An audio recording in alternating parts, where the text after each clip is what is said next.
दिन है, विधायक अजीत शर्मा के यहाँ कल भी इन्होंने बैठक की थी और पहले दिन से जमीनी आवाज उठा रहे हैं, लोगों से बात कर रहे हैं, काफी गुस्से में है, तेवर में है। किस लिए मैं उनसे बात करता हूँ, विधायक जी से पूरा मामला क्या है। विधायक जी, पूरा मामला क्या है, क्या आपको लग रहा है? नहीं, कोई तेवर में रहने की बात नहीं है। हाँ। क्योंकि जिनको काम करना चाहिए, नगर निगम को, स्मार्ट सिटी के जो सीओ को, बुडको के जो कार्यपालक अभियंता और उनके पदाधिकारी हैं, धरातल पर कोई काम नहीं कर रहा है। जैसे राशन कार्ड बनने की बात भी बन रहा है, बना भी है, लेकिन लोगों को अभी तक कुछ लोगों को मिला है, बहुत लोगों को मिला भी नहीं है। जिन लोगों को मिला उनको भी राशन नहीं मिल रहा है। आज 3 महीने हो गए और काम लोगों के पास है नहीं। लॉकडाउन में काम मिला नहीं, लॉकडाउन खत्म होने के बाद भी काम रोजगार नहीं मिल रहे हैं। जो श्रमिक मजदूर बाहर से आए, दूसरे राज्यों से, जो बिहार से काम करने गए थे, वो आए लौट के भाई बहन, उनको भी काम नहीं मिल रहा है। तो माननीय मुख्यमंत्री नीतीश कुमार से हम आग्रह करेंगे कि आप तो निर्देश देते हैं, लेकिन धरातल पर कोई पदाधिकारी आप काम नहीं करते। इसको आपको फिर से देखने की जरूरत है। आप अपना एक मॉनिटरिंग कमेटी बना के जांच करिए, जो पदाधिकारी ने काम नहीं किया है, जो दोषी हैं, उन पर कार्रवाई करने का काम करिए। राशन कार्ड वाला मामला तो बहुत पहले आपने उठाया था, अभी तक जिला अधिकारी 27 मार्च को मैंने माननीय मुख्यमंत्री को पत्र लिखा। हाँ। फिर जिला अधिकारी से मिला, फिर 25 दिन बाद सर्वे भी शुरू हुआ, सर्वे भी हुआ। हमने भी जो लोग हमारे यहाँ उनको भी दिया। हाँ। लेकिन अभी तक उनको कुछ को मिला है, सबको मिला भी नहीं, और राशन अभी तक नहीं मिला है।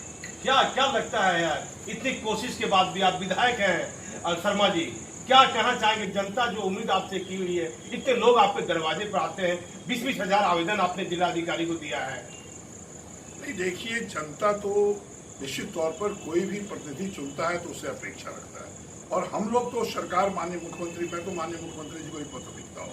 जैसे भोलानाथ पुल का मैंने लिखा 12 जून को। हाँ। उनका जवाब आज आ गया कि वो प्रक्रिया में है और वो हो जाएगा। आज पत्र आया है तो आप देखे भी होंगे। तो मैं तो उनको आवाज उठाता हूं, लेकिन अधीनस्थ पदाधिकारी जो जिला पदाधिकारी वो काम नहीं कर रहे हैं, वो मैंने आग्रह आपके माध्यम से किया, पहले भी किया, वो उनको देखेंगे, करेंगे। दूसरी बात सबसे बड़ा जरूरी है, अभी गरीबों को, जरूरतमंदों को, जो श्रमिक मजदूर बाहर से आए, जब तक उनको रोजगार मुहैया नहीं होता, उनको भोजन व्यवस्था नहीं होती, काम नहीं मिलता, तब तक हमारे हिसाब से चुनाव को नहीं होना चाहिए। और मैं चाहूंगा, संविधान में प्रावधान है, जब तक आप ये सारे लोगों को रोजगार नहीं दे लें, सब लोगों को राशन नहीं दे दें, जो फ्री का अनाज और पैसे देना है 1000, तब तक चुनाव नहीं कराना चाहिए। और चुनाव आपको संविधान में अधिकार है, 6 महीने तक आप बढ़ा सकते हैं। एक बड़ी बात कर दी है भागलपुर के विधायक अजीत शर्मा ने कि अभी वर्तमान समय में विधानसभा चुनाव नहीं होना चाहिए, कोरोना जैसी गंभीर बीमारी है। क्या ये चुनाव आयोग का फैसला है? ये अचानक आपने एक कैसा बयान दे दिया है? विवादित बयान नहीं हो सकता है? नहीं, मैं ये नहीं जानता कब चुनाव होगा, लेकिन सोशल मीडिया पे जो है कि 24 अक्टूबर से एक चुनाव होना है। हाँ। 1 नवंबर तक खत्म हो जाना है। हाँ। सच्चाई कितना मैं नहीं जानता, लेकिन चूंकि हाँ। टेन्योर भी है अक्टूबर में कराने का, जी। समय भी खत्म हो रहा है। हाँ। तो होना तो है, लेकिन मेरा आग्रह है कि इस कोरोना महामारी, जो कोविड-19 आप लोग कहते हैं, जब तक कोई सही जगह पर नहीं पहुंच जाए, रोकथाम नहीं हो जाए, गरीबों को, जरूरतमंदों को राशन नहीं मिल जाए, रोजगार नहीं मिले, श्रमिक मजदूर जो बाहर से आए लाखों, 50 लाख से ऊपर, उनको रोजगार नहीं मिलता है, इंडस्ट्री लगा के दीजिए, चाहे जैसे देना है उनको रोजगार तो देना है, यह बिहार सरकार का दायित्व बनता है। तब तक चुनाव नहीं कराना चाहिए।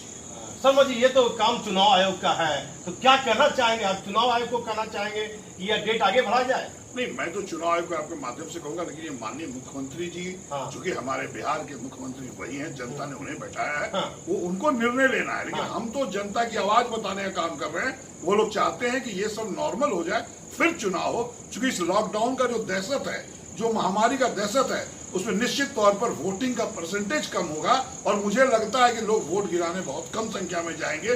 तो जो सरकार बनेगी या जो विधायक चुने जाएंगे, वो सही नहीं चुने जाएंगे। एक बड़ी बात कही है, बड़ा मामला उठा दिया, कह दिया यदि विधानसभा चुनाव होगा तो लोग वोटिंग कम करने जाएंगे। क्या विधायक जी, आपको लगता नहीं है कि पूरे मामले में इस तरह का बयान आपको नहीं देना चाहिए?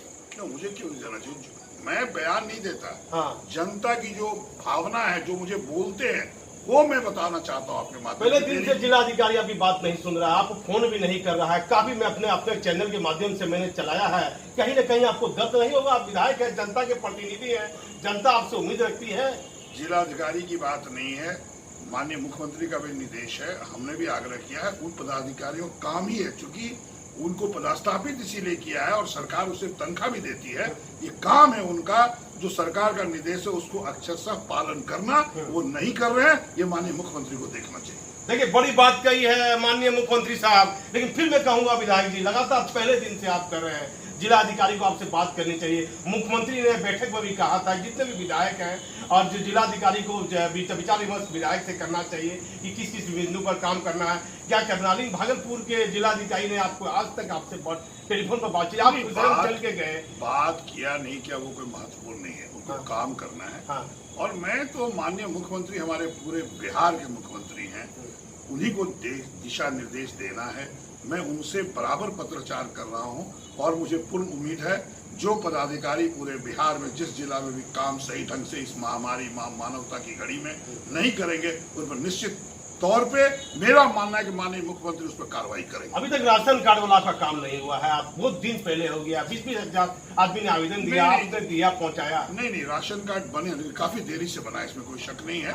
बहुत लोगों को मिला है, बहुत लोगों को नहीं मिला है। जिनको मिला उनको भी अनाज नहीं मिल रहा है। तो मैं डीएसओ से भी आज बात किया हूँ, लेकिन वो अनाज मिलेगा।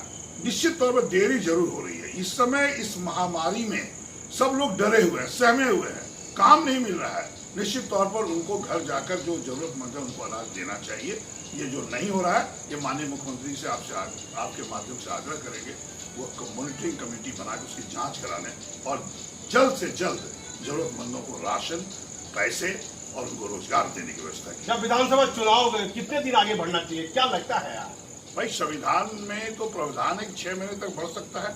वो निर्णय उनको लेना है, चुनाव आयुक्त को लेना है, राष्ट्रपति को लेना है, प्रधानमंत्री जी को लेना है, माननीय मुख्यमंत्री जी को लेना है। वो लोग बैठ के निर्णय करें क्या स्थिति। जब तक जरूरतमंदों को राशन नहीं मिल जाता, खाने का नहीं मिल जाता, रोजगार नहीं मिलता, जो श्रमिक मजदूर बाहर से आए दूसरे राज्यों से 50 लाख से ऊपर बिहार में, उनको रोजगार नहीं मिलता, तब तक मुझे लगता है कि चुनाव नहीं कराना चाहिए, चुनाव का तिथि आगे बढ़ाना चाहिए। अब देखिए, एक बड़ी बात कही है भागलपुर के विधायक ने कि चुनाव की तिथि बढ़नी चाहिए। अब देखना यह है कि चुनाव आयोग अपना अंतिम निर्णय क्या लेना है। पहले दिन से भागलपुर के विधायक अजीत शर्मा आवाज उठा रहे हैं, लेकिन एक न एक तकलीफ है। आपको देखना चाहिए माननीय मुख्यमंत्री जी, भागलपुर के जिला अधिकारी इनको सहयोग करते नहीं दिख रहे हैं। मैं भागलपुर से दीपक नौरंगी।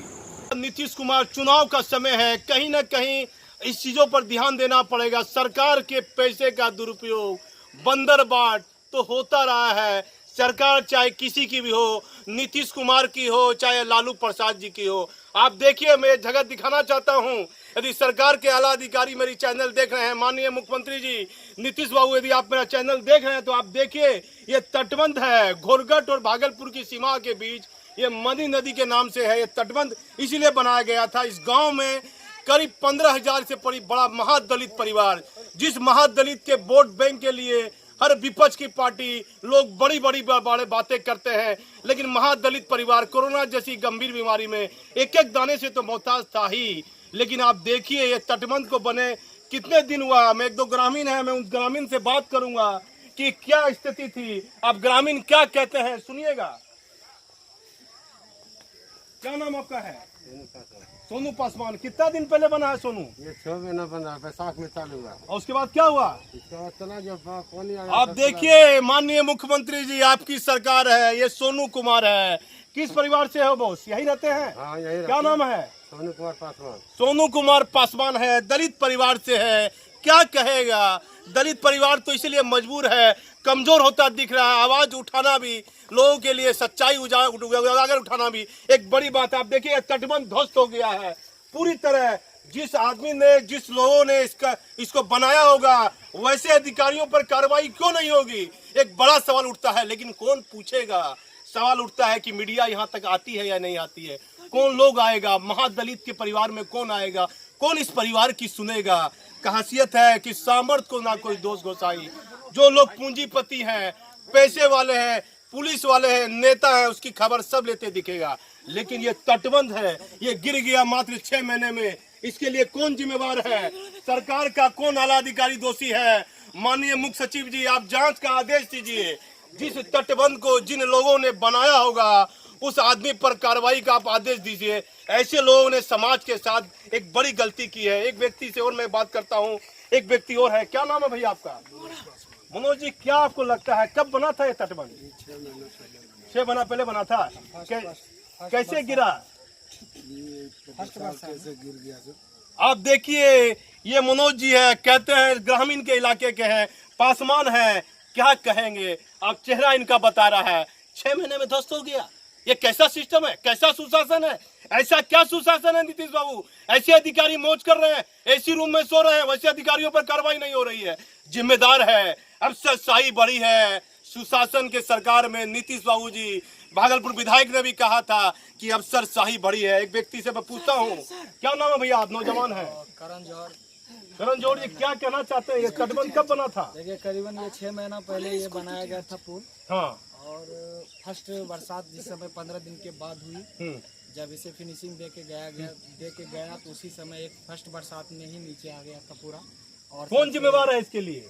इसका जिम्मेदार खुद सरकार है। यहाँ पे आले टेढ़े लोग को भेज देता है, ठेकेदारी अपना मनमानी करता है। बलद में हमारे हाई स्कूल है। देखिए, ये नवयुवक है, कह रहा है कि बगल में हाई स्कूल है। आप स्थिति देखिए नीतीश बाबू, ऐसी स्थिति आपने नहीं देखी होगी।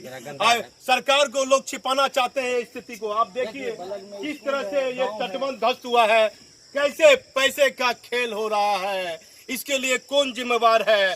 भागलपुर में सृजन घोटाला हुआ, ये एक प्रकार का घोटाला मानिए। मात्र 6 महीना हुआ और ध्वस्त हो गया है। इसके लिए कोई जिम्मेदार नहीं है, कोई अधिकारी पर कार्रवाई नहीं हुआ, कोई जिला अधिकारी ने स्पष्टीकरण नहीं पूछा। ये मुंगेर जिले में आता है। इसके थोड़े से आगे बढ़िएगा तो भागलपुर की सीमा चालू होती है। मैंने जो एक आदमी ने कहा कि भागलपुर सीमा पर तो पुलिस चेक भी कर रही है, लेकिन मुंगेर सीमा पर पुलिस चेक पोस्ट भी नहीं है। बड़ी बात है। डीजीपी साहब, मुख्य सचिव साहब, देखिए माननीय मुख्यमंत्री साहब, आगामी चुनाव है, लोग सवाल पूछेंगे ही, जवाब तो आपको देना ही पड़ेगा। मैं भागलपुर से दीपक नौरंगी।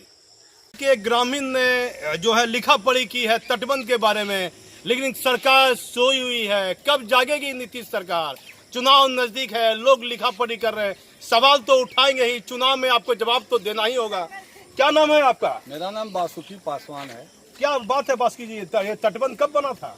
तटबंध तो कई बार बना यहाँ। हाँ। मनी नदी पर हाँ। तटबंध कई सरकारें आई, हाँ। बनाते गई, लेकिन टूटते गई। इसका नींव ही कमजोर था। हाँ। इस वजह से यह तटबंध टूटता रहा है। हाँ। यह जो है कड़ी अब तक बंद नहीं हुआ है। आज देख सकते हैं, अब दिखा सकते हैं, ये जो है जो स्थिति है, तटबंध वो नदी के किनारे में धंस गया है, मिल गया है। ये तटबंध नया वाला 6 महीना पहले बना था, जो ग्रामीण ने बताया। इतना जल्दी ये ध्वस्त कौन हो गया? कौन जिम्मेवार है इसके आप लिए? समझ सकते हैं कि इसमें जो बनाने का जो निर्माण कार्य है कितना मतलब कि कमजोर है।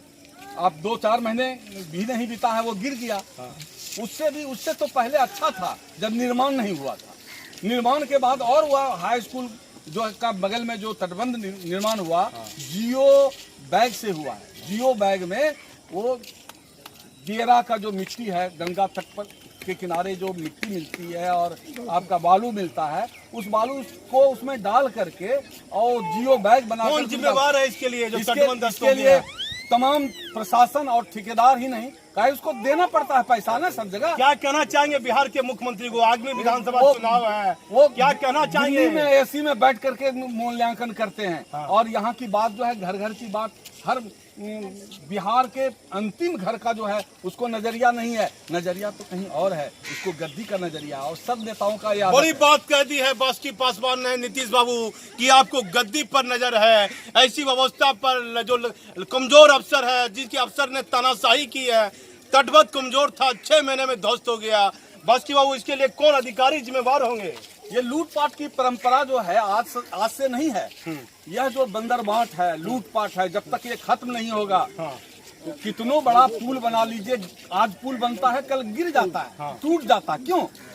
इसका मूल कारण को देखिए कि ये जो बंदरबाट है, लूटपाट जो है, शेयर है, कमीशन जो है, यही मूल कारण है। कमीशन जब तक बंद नहीं होगा बिहार में, तब तक कोई भी उम्मीद विकास का नहीं संभव है। बड़ी बात कही है बासुकी पासवान ने कि जब तक कमीशन और दलाली का ये धंधा, कमीशन खोरी का ये धंधा बंद नहीं होगा, तो यदि किसी की भी सरकार बन जाए, विकास होना मुश्किल है। आप देखिए घोरघट में 15,000 दलित परिवार है, कोरोना जैसी गंभीर बीमारी में एक एक रुपए के लिए, अनाज के लिए लोग मोहताज रहे। कोई सरकारी सिस्टम नहीं आया, कोई अधिकारी इस गांव में नहीं आया। महादलित की आप बात करते हैं और महादलित के नाम पर, वोट के नाम पर हर पार्टी तरह तरह की बात करती है। आखिर ये परिवार, इस जाति के लोग, इस कौम के लोग क्यों भूखे रहेंगे, बिना विकास के वंचित क्यों रहेंगे? इसके लिए कौन जिम्मेदार है? नीतीश बाबू, जवाब तो आपको देना ही पड़ेगा। मैं घोरगढ़ से दीपक नौरंगी। मुंगेर के बीच की एक सीमा है घोरगढ़ पे। घोरगढ़ पे इस समय हूँ। आप देखिए, एक लड़का है, नौजवान लड़का है, ये सब्जी बेच रहा है, परवल बेच रहा है, जिसे तोरू भी कहते हैं। मैं उस लड़के से बात करूंगा। कोरोना जैसी गंभीर बीमारी समाप्त हो जाने के बाद क्या स्थिति आई है, बच्चा ये क्या करता है, मैं इससे बात करता हूँ। क्या नाम इसका है? क्या नाम है बाबू तुम्हारा? दिनकर कुमार नाम है। पढ़ते भी हो? किस क्लास में पढ़ते हो? क्या नाम पूरा है? पूरा क्या? बाइकास्ट क्या? दिनकर कुमार क्या लिखते हो? बाइकास्ट क्या हो? जाति से क्या हो? गंगोत्री हो। देखिए, ये दिनकर कुमार है, गंगोत्री जाति से आता है। बड़ी बात यह है, मैं सुशासन सरकार को ध्यान देना चाहता हूँ। कोरोना जैसी गंभीर बीमारी के बाद लोग जीने और खाने के लिए तो कुछ ना कुछ करेंगे ही।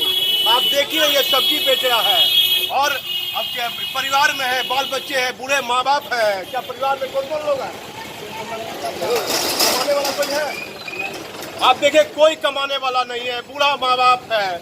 यदि दिनकर की तरह हर बेटे की सोच हो जाए और लोगों में ये आज जिज्ञासा आ जाए तो एक बड़ी बात है। मैं भागलपुर से दीपक नौरंगी।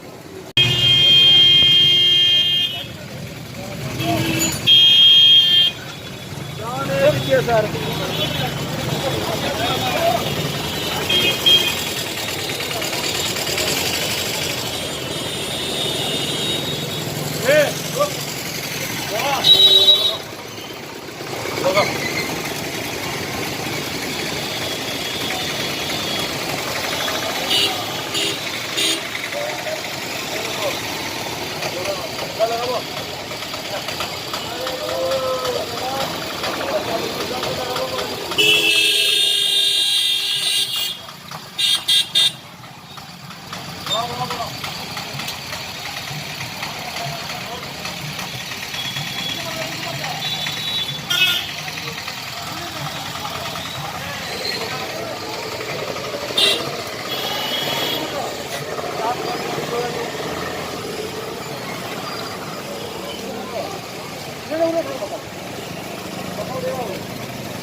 भागलपुर के पूर्व में दीपू भुवानिया के द्वारा लगातार मास्क बांटा जा रहा है। मैं बात करता हूँ, काफी मारवाड़ी समाज के लोग हैं, भुवानिया जी भी हैं।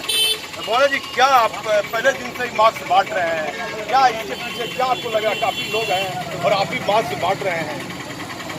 देखिए, ऐसा है कि कोरोना ऐसी महामारी के लिए अगर कोई बचने का साधन है तो वो सिर्फ है सोशल डिस्टेंसिंग और मास्क पहनना और सैनिटाइजर का उपयोग करना। हम जदयू व्यवसायी प्रकोष्ठ के प्रदेश उपाध्यक्ष हैं। हमने 1 लाख मास्क बांटने का जिला उठाया है और आज मेरा 11वां दिन है। आज मैं मास्क बांट रहा हूँ। रोज प्रतिदिन हम लोग 5000 मास्क बांटते हैं। हमारा उद्देश्य एक ही है कि लोग मास्क पहने और लोग जागरूक हों। लोगों को जागरूक करने के लिए मैं लोगों को मास्क बांट रहा हूँ कि आप इसको पहने। किस इलाके में आप गए? लगातार आप बांट रहे हैं मास्क, किस इलाके में आप देखिए, गए? अभी मैं लगभग आपका कोतवाली चौक, स्टेशन चौक, पीपलगाछ चौक, सब्जी मंडी, खलीफाबाद चौक, घंटा घर, तिलका मांझी चौक, कचहरी चौक, कचहरी में जो हमारे विद्वान अधिवक्ताओं हैं उनके बीच, खंजरपुर, एसएन कॉलेज रोड, आपका क्या नाम है, कल हम लोगों ने वार्ड 21 और 22 में बांटा है और आज हम लोग नया बाजार में वार्ड 18 में बांट रहे हैं। क्या आपको लग रहा है कि लोग मास्क लगा रहे हैं भागलपुर में? मैं तो ये देख रहा हूँ कि लगभग 50% लोग मास्क जरूर लगा रहे हैं, लोगों में जागरूकता है। और ये जो है बहुत बड़ी बात है कि इस जागरूकता के कारण महामारी में जो बचने का साधन है लोगों के पास में, इसमें मैं कह सकता हूँ कि लोग जागरूक हैं और मेरा एक ही प्रयास है कि लोग जागरूक हों, मास्क पहने ताकि ये बीमारी से बच सकें। बस 1 लाख मास्क बांटने के बाद फिर आवश्यकता पड़ी तो मास्क बांटिएगा? बिल्कुल, ये मेरा नियंत्रण चलता रहेगा और मैं इसको चलाता रहूँगा। 1 लाख के बाद भी मुझे लगेगा कि नहीं मास्क बांटना है तो मैं इस मास्क को बांटता रहूँगा। अभिजीत गुप्ता जी है, अभिजीत गुप्ता जी से बात करते हैं। क्या आप बांट रहे हैं मास्क रास्ता मोहनिया जी के साथ? कैसा आपको लग रहा है, क्या कैसा काम है? ये महामारी में बहुत बड़ा जरूरी है मास्क। बड़ी बड़ी भैया जी लिया ने संकल्प लिया है 1 लाख मास्क का और पूरे शहर में बांट रहे हैं। पर डे हम लोग बांट रहे हैं, सुबह शाम बांट रहे हैं। 5000 पर डे हम लोग बांटते हैं हर एरिया में। अभिजीत गुप्ता थे, इनसे मैंने बात की है। खेतान साहब है, खेतान साहब क्या कहना चाहेंगे? आप इतने दिन से मास्क बांट रहे हैं, लगातार हैं, क्या कहना चाहेंगे? ये हमारे भूतपूर्व मेयर मोहनिया जी ने ये बेड़ा उठाया है और इन्होंने हम लोगों से सहयोग की अपेक्षा की है। तो ये मेरे मित्र भी हैं और इन्होंने बहुत ही नेक कार्य शुरू किया है। इस कार्य में हम लोग हर तरीके से हमारे मित्र के पूर्व मेयर साहब का सहयोग करेंगे। यही मनता से हम लोग मेयर साहब के साथ लगे हुए हैं। आप देखिए खेतान साहब थे, इन्होंने कहा कि नहीं मैं पूर्व मेयर साहब मास्क बांट रहे हैं, काफ़ी लोग मास्क ले रहे हैं। मैं एक लोगों से बात करूँगा, रुकिएगा। क्या आप मास्क लिए हुए हैं, फिर मास्क लिए, कैसा आपको लग रहा है? अच्छा काम हो रहा है। क्या नाम आपका है? संजय कुमार। संजय कुमार। आप देखिए ये संजय कुमार थे, मोटरसाइकिल चला रहे थे। मैंने इनसे पूछा कि आप मास्क नहीं लगाए हैं, तो मास्क लगाए थे, इन्होंने मास्क दिया गया है। टेम्पो वाले को भी मास्क दिया गया है और मैं टेम्पो वाले से पूछा बाबा आप मास्क नहीं लगाए थे, आपको मास्क मिला, कैसा लग रहा है? अच्छा लग रहा है। अच्छा, क्या नाम आपका है? सचिदानंद जी। आप देखिए सचिदानंद जी है, ये मास्क नहीं लगाए थे, इनको ही मास्क मिला है। आप देखिए कहीं ना कहीं भागलपुर के लोग जागरूक हैं। मोहनिया जी काम तो कर रहे हैं। खेतान जी, अनिल खेतान जी से बात करता हूँ। अनिल बाबू आप भी बांट रहे हैं मास्क, कैसा आपको लग रहा है? मैं पूर्व महापौर दीपू जी मोहनिया का साथ में इनके साथ 11वां दिन है। हम लोग रोज 5500 मास्क प्रतिदिन बांट रहे हैं। हम लोगों का संकल्प है कोरोना महामारी को भगाने के लिए और माननीय मुख्यमंत्री जी नीतीश कुमार जी के आदेशानुसार हम लोग उनकी ये काम कर रहे हैं। अब देखिए ये अनिल खेतान जी थे, इन्होंने कहा पूर्व महापौर के साथ जो है मास्क बांट रहे हैं। ये अच्छा काम भागलपुर में कर रहा है। कुछ भी लोग कहिए, कहीं ना कहीं पूर्व मेयर भी फील्ड में दिखते नजर आ रहे हैं। मैं भागलपुर से दीपक नौरंगी।